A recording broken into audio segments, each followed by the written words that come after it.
Кыргызстанда проблема эмне? Кабакты бүркүп алып эле шай жок. Өтө эле кабагы бүркүлгөн, дайым жылмайганчы. Жылмайуу кеткен жерде бүт нерсе кетет экен. Жылмайуу кеткен жерде береке кетет экен. Карасаңыздар, Курандын ичинде деле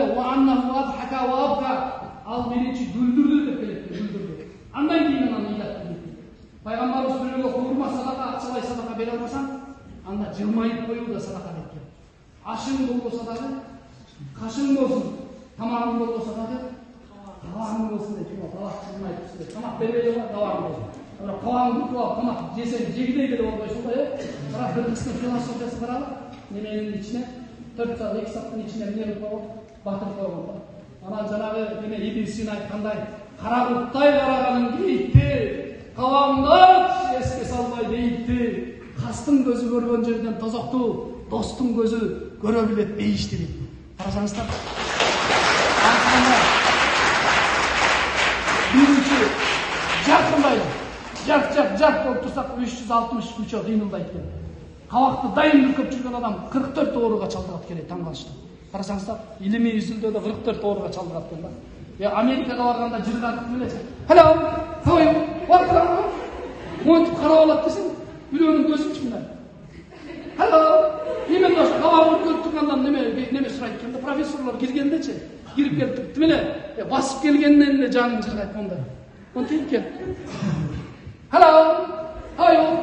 Welcome." Анан бизде эле кабак бүркөп карасаңыздар, бизде эле кабак айдап алабыз. Кабакты бүркөгө. Мен силерге айтайын, 94 бүркөн балдар менен жашадым. Жалбырак жеп жашагандар бар. Уурчак эт көргөн эмес, эт көрбөгөн балдар бар. Ошол Африкада кичинекей $2000 болсо жердин астынан суу касып алат.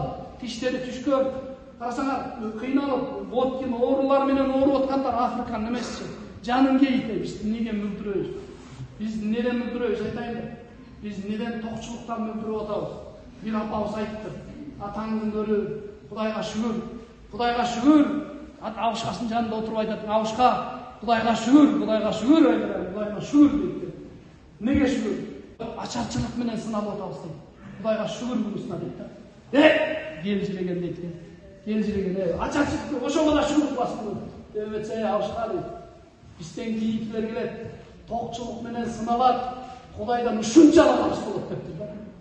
Карасаңар, азыр Кудайга сыйынганга, Кудайга суранганга ушунчалык мүмкүнчүлүк болду. Бирок азырчы башыбыз жерге тийелек кишилер бар. Алхамдулилlah деп айта элек кишилер бар.